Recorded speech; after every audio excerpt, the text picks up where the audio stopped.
Assalamualaikum warahmatullahi wabarakatuh. Perkenalkan, nama saya Ananda Rizkyanti dari Kuatir Cabang Sukoharjo. Salam Pramuka. Inilah wawancara saya di sekolah SMK Negeri 1 Pedan dengan salah satu pembina di Pramuka SMK Negeri 1 Pedan. Sebelumnya perkenalan dulu. Perkenalkan, nama saya Ananda Rizkyanti, bisa dipanggil Nanda Jaya. Saya dari Kuatir Cabang Sukoharjo dan dengan Bapak jadi saya bisa manggil dari sana boleh? Boleh. Oke. Saya ingin menanyakan ke Kak Arsono tentang mengenai pembinaan di SMK Negeri 1 Pedan. Oh iya. Ya. Kak Arsono sendiri sudah menjadi pembina di SMK Negeri 1 Pedan ini sejak tahun berapa? 2005 sampai sekarang.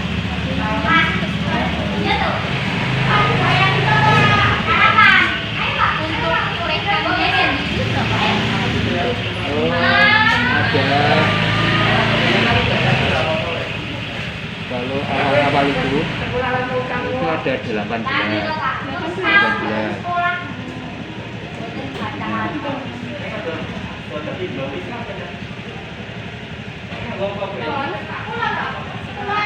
Sekarang ada penyusutan itu sekarang tinggal 12.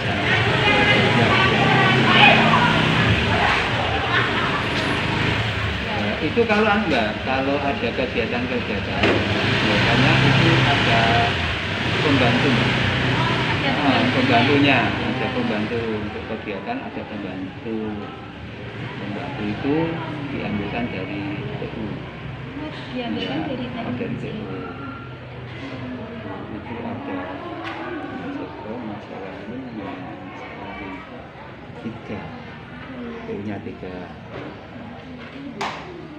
Untuk yang ke-12 pembina ini tadi, apakah sudah KMD semua?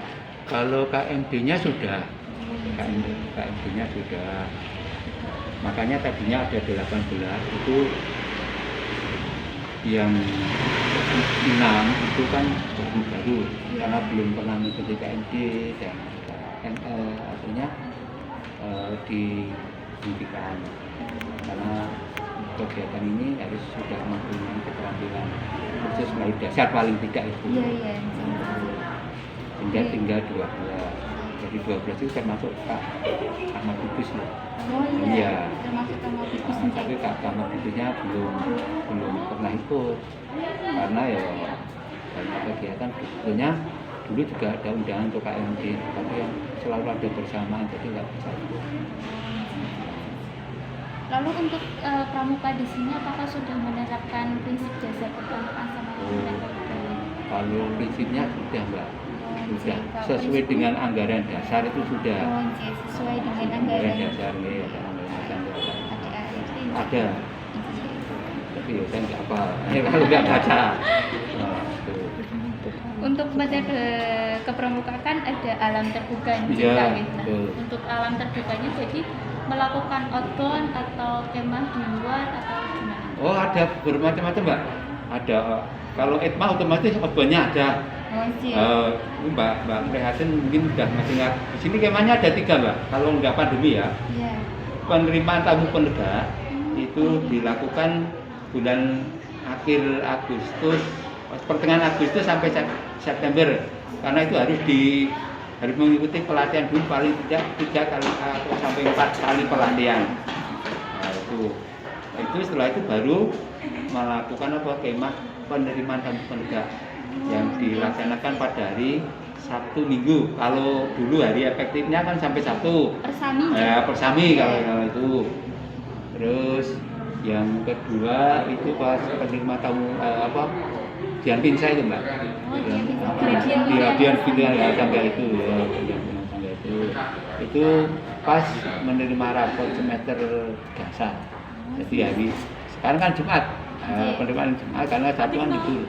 Jadi Jumat sore sampai Sabtu sore gitu. Yang terakhir itu gonge Mbak, gonge itu akhir tahun. Akhir tahun itu biasanya 3 hari Mbak. Tempat menyesuaikan, artinya tidak di sekolahan. Kalau yang kadang yang sering di Prambanan, karena di sini itu pesertanya atau ambalannya mayoritas cewek, daripada banyak resiko Mbak. Karena di Prambanan itu apa, tempatnya ya enak, di situ ada jasa raja kesehatan. Jadi kalau ada yang sakit langsung ditangani dari pihak jasa raja. Dulu ada yang sakit langsung dibawa ke rumah sakit Pantirini Sleman itu contohnya di situ. Kebetulan saya sendiri juga asli Prambanan. Oh iya. Ya. Itu yang sering Di Ramasinta. Ramasinta iya, yang sering. Dulu juga ada Mbak, biasa sakit wanita. Pas itu, tapi ya kata-kata pembina kebetulan saya pada waktu itu yang dekat saya, terus ada yang anak sakit sampai nggak sadar, itu dibawa ke rumah sakit ke kantor ini, ternyata karena itu penyakit wanita itu sampai 1 hari 1 malam baru bisa pulang. Berarti kendala tersulitnya sendiri menjadi pembina itu gimana Kak? Lalu solusinya itu Oke, ini untuk pembina kesulitannya itu tidak semua pembina itu menguasai materi, terutama itu. Intinya di situ. Tidak semua pembina menguasai materi. Kalau untuk kegiatan biasanya yang melakukan adalah yang menangani langsung DA, yang utamanya. Kalau tadi di alam terbuka, termasuk kita di kebun, termasuk pernah juga saya melakukan kegiatan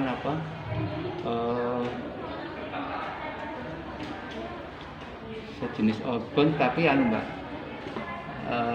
melakukan penjelajahan Mbak, pengembaraan ya, pembaraan atau penjelajahan ya.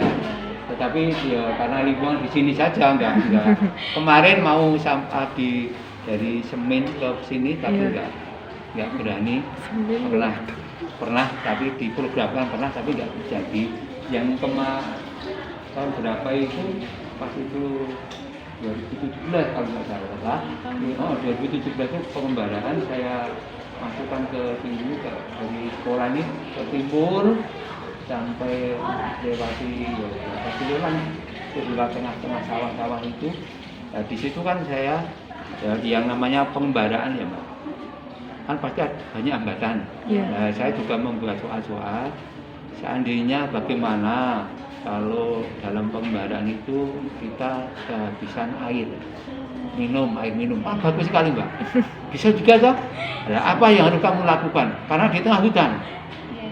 Apa yang harus kamu lakukan? Saya suruh ya, mencari jawabannya apa, tapi hanya dengan aja ini nggak dipraktekkan. Kalau waktunya lama kan bisa dipraktekkan Mbak. Kita bisa membuntel daun, masih dengan plastik dirapat kan nanti sudah ada airnya. Nah, 1 hari 1 malam sudah pasti ada airnya, sudah mengembel lah. Itu hanya satunya. Ya kan anak ya, biar mikir. Terus yang lain misalnya kalau misalnya digigit serangga, apa yang harus kamu lakukan? Ada kita misalnya yang namanya pembaraan membawa perlengkapan hanya terbatas, misalnya. Atau kalau sampai digigit ular, juga saya sampaikan. Terus setelah itu saya beri solusinya, sambil istirahat saya jelaskan. Jadi misalnya kalau digigit ular, kalau ada yang membawa, biasanya kan membawa bekal ya. Mungkin ada berambang, itu bisa berambang itu ditumbuk halus, tempelkan yang digigit tadi. Itu jalan keluarnya untuk penolong pertama itu. Atau yang kedua, kita menggali tanah sedalam misalnya kaki yang digigit di kaki misalnya, yang penting sampai di lutut lah misalnya. Terus kakinya kita masukkan ke dalam tanah langsung ditimbun. Nah, itu satu-satunya jalan untuk pencegahan, hanya pencegahan. Itu. Terus ada saya suruh untuk membuat dipak. Jadi misalnya kita kan biasanya pembayaran berburu.